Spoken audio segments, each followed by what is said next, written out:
Hello everyone. Last week I made a video about contact spotting and lighting conditions in DCS. I wasn't really happy with the way that went, so I removed it and I've re-recorded it. In this video, I've decided to place the observer on the ground.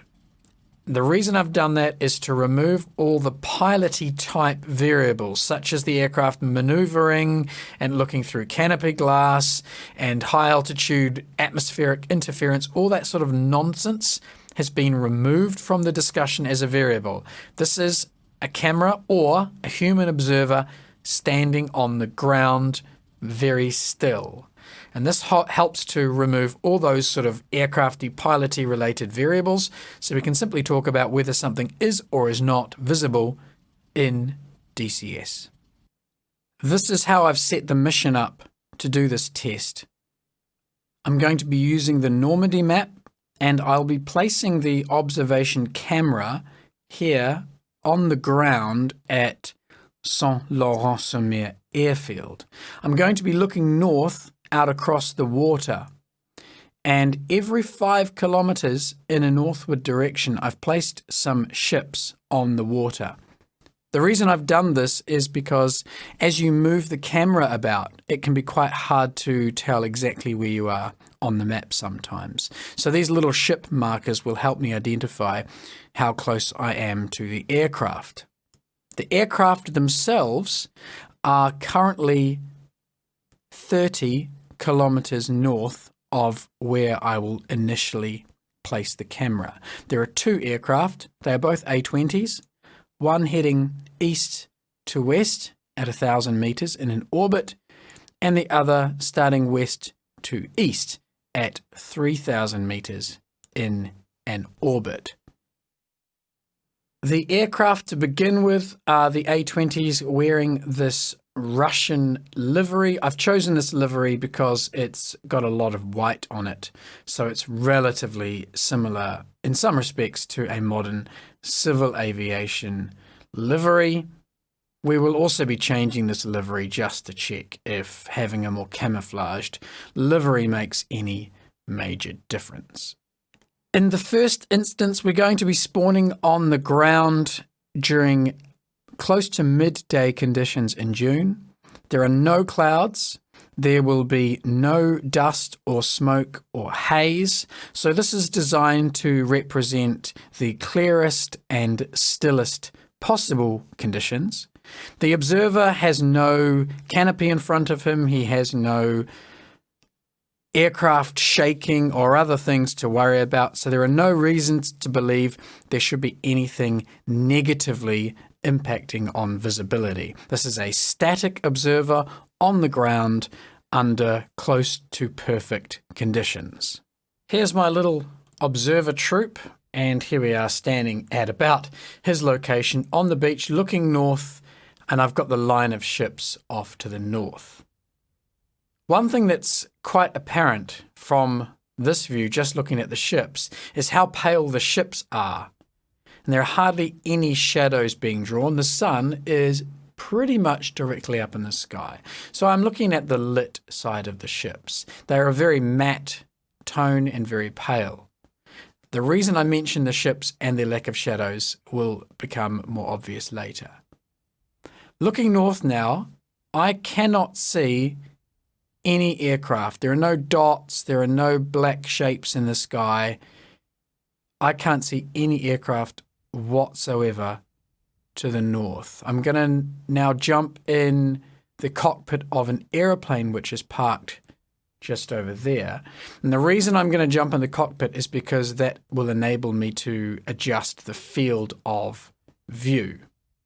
Now I'm in the cockpit, and in previous videos I've shown that adjusting the field of view can change the visibility of objects.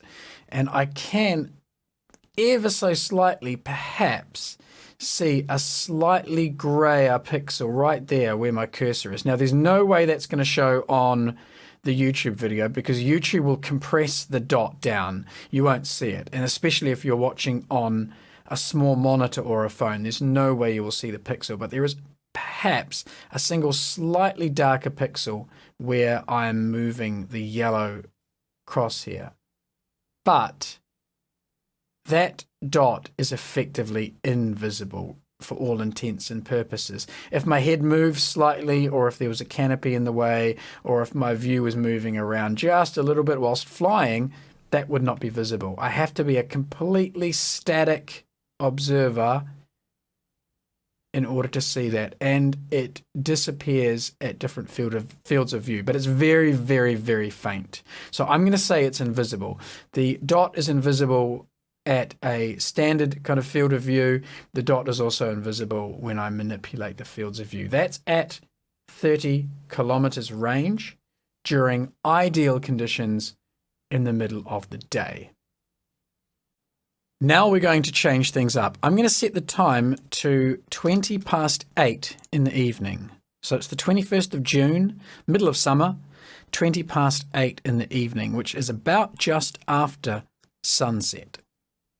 Here's my friend again, and as you can see, it's now much darker. And I'm looking out towards the ship, and immediately to the left of the ship, I can see one of the dots. And to the right of the ships, I can see the other dot heading away to the right. I can see both of those aircraft quite clearly on my monitor in the original game. Now, by the time this video gets to YouTube, it will be compressed once to render it down, and then it will be compressed twice by the time you see it on YouTube, because YouTube does its own compression. So if you can see these dots on the YouTube video, I would be surprised. You certainly won't be able to see them on a phone. However, some people who have high resolution settings with big monitors may see this.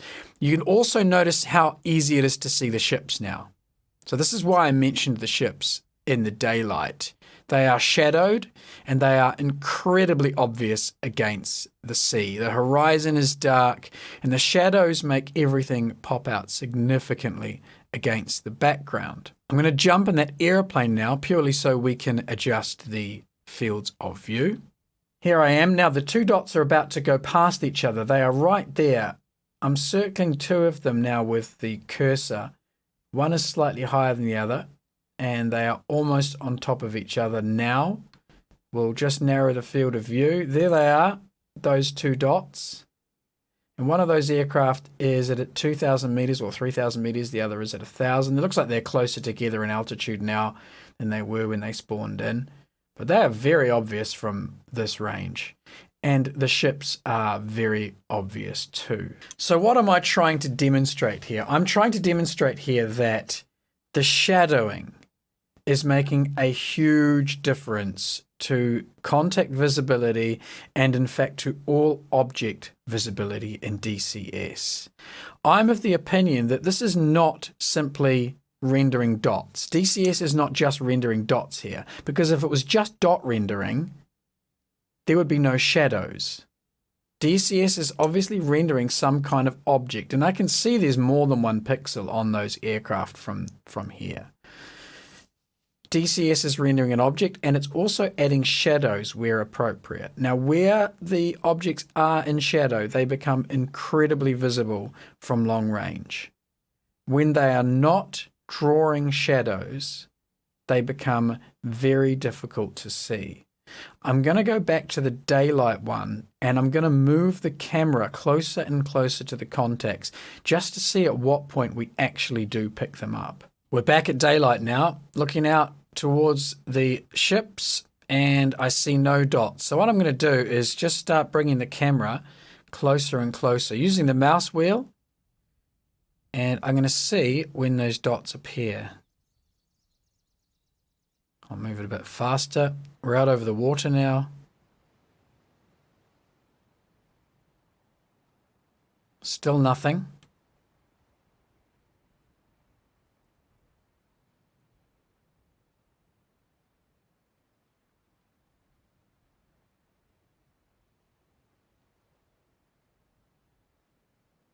So we're now down to 25 kilometers range. We've passed the first marker ship. I still don't see them.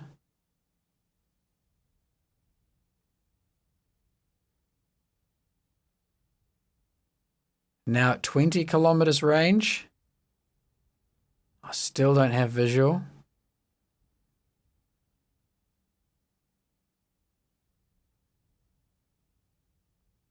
That's 15 kilometers there. I can just see the first one now. I'm going to stop the video, stop the zoom in, stop the mission. I can see the first of the ships, the first of the airplanes. It is directly above the ships, about 10 to 15 degrees up. It's a blackish object, and it definitely won't show in the YouTube video. It's very, very small indeed, but I can see it. It's quite dark against the blue sky. So that is a twin-engined aircraft, and we are now 15 kilometers away. It's still not quite as visible as the 30-kilometer objects were under the shadowed low lighting conditions. But basically, this means that at about the 15, 16-kilometer range, I can see these things at midday. Whereas in the evening, under those low light but high contrast shadows, I can see them at 30 kilometers and probably more. So that's double the visibility range based on the lighting and shadow conditions. So what does this mean? Well, it means that contact spotting in DCS is actually highly dynamic, and it's highly dependent on the lighting and shadow conditions under any one mission. I think myself and others in the past have been quite quick to make sweeping statements about contact visibility, which have actually been based on rather limited lighting and shadow conditions. And this test shows that there is a huge variability in how far away we can see things. I'm going to do just a couple of other adjustments here. One is changing the liveries on those A20s. And the second one is also then changing them out for a smaller aircraft type. So we'll do that quickly and just have a short look at those things before I sum up. One thing I also want to check is whether the liveries make a significant difference in visibility. So I've got my A20s here now wearing the drab green Invasion livery. I'm going to place the camera at the 15-kilometer mark, just as we did with the Russian liveries, and we'll see if we can spot the contacts from here. I can just see a dot in the right third of the screen. It's about 10 degrees above the horizon, and it's very faint. It's hard to tell whether it is more or less visible than the Russian liveries, but I'm going to probably put my money on it not really being any different at all. The second one I can also just make out, and yeah, I think I can say that there's no real obvious difference, certainly not at this range, as a result of a livery change. Now that we can largely rule out the liveries as a major determinant of this kind of long-range visibility that we're testing, I've decided to have a quick look at model size. So I've got Kristen Eagle 2 here, and an A20 and a B17, all flying along one behind the other. So we're going to go back to the shore and just to see if all these three different sized models are equally visible or not.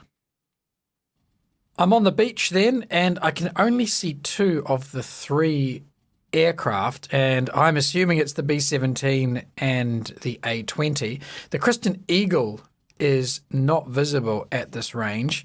That could mean two things. One, it's a small model and it's not visible at long range. Or two, because it's a third-party module, the shadowing is different, and that's the reason it's not visible. So we're going to have to swap out the Kristen Eagle 2 for a different small aircraft, just in case it is in fact a third-party, first-party thing. We will switch the smaller contact over then to an Eagle Dynamics product, the Anton, and I'm now going to drop back to the beach to see which of these three, if any, or if all, we can observe. Looking out to sea, and straight away I can see all three contacts. There doesn't really appear to be any major difference in size based on this view here. The Focke-Wulf I can see is out to the right. It's going a bit faster than the other two, and it is possibly a fraction smaller, but there's no major difference in the visibility depending on size either. So I'm going to stick to my opinion that it's largely the shadow contrast and lighting that is driving visibility.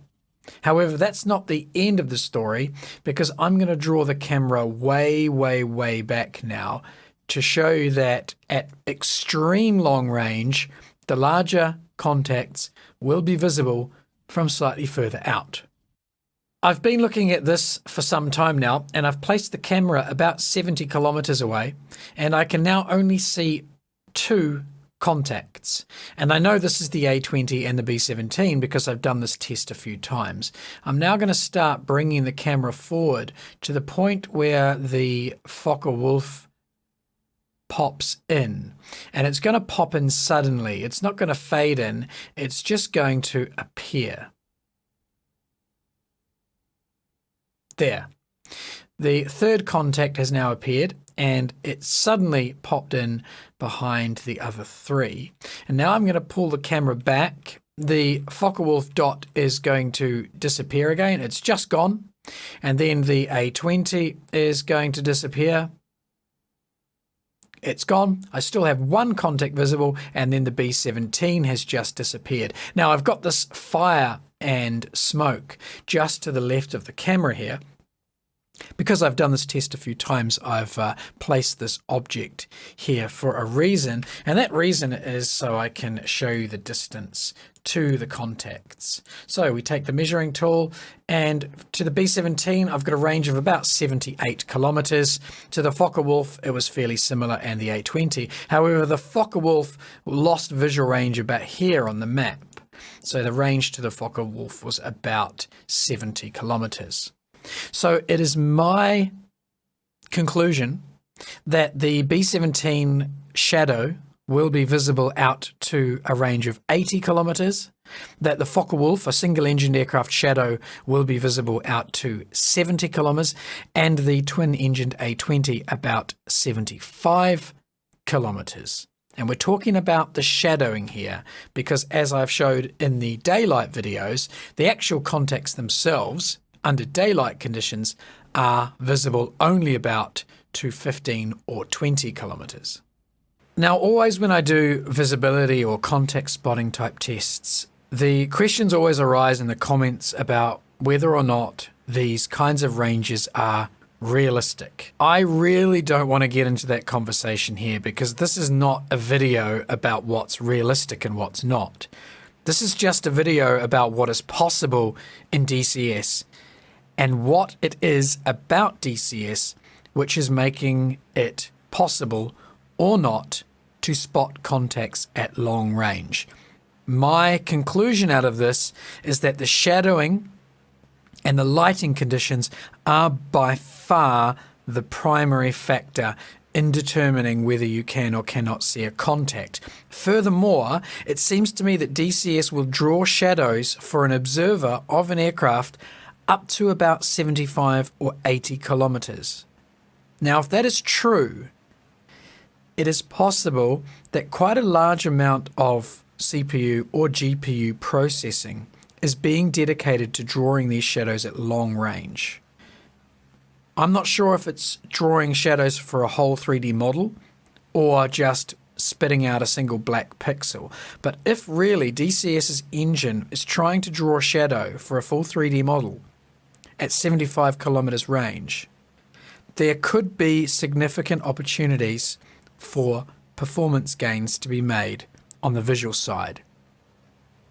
But that would obviously require some kind of decision about how far away these shadows should be rendering, and that takes us back to the topic of what is realistic. I've seen lots of academic studies on this topic, and there's a few famous ones that always do the rounds in the flight simming community. To be honest, I don't think you need to put much stock in those type of things. You can actually test for yourself in the real world how far away you can see an aeroplane. All you need to do is look up at the sky and look for an aeroplane, preferably one that's pulling a contrail because they're easy to see visually, and then keep watching that aircraft until it reaches the edge of what you think you can see. So often if there's a contrail passing over the sky, you can actually see the aircraft at the front of the contrail. Keep watching that aircraft until you can't really tell that there's an aircraft there anymore. At that point, jump onto a web-based aircraft tracking tool and see where that aircraft is on the map and make a note of its altitude. Then, with a little bit of math, you can work out the actual direct linear distance between you and that aircraft, and that will tell you in real life how far away you can see an airplane of a specific type. Obviously, the more you do this kind of thing, the more different types of aircraft you do it with, the better a picture you will develop of how far away you can see an airplane in real life. Anyway, like I said, I don't want to get into the discussion here about what is realistic and what is not. The aim of this video is to really isolate what it is that is making contacts at long range easy to see or not easy to see in DCS. And I think that we have got some pretty strong evidence to suggest that it is the shadows and the lighting that is driving that.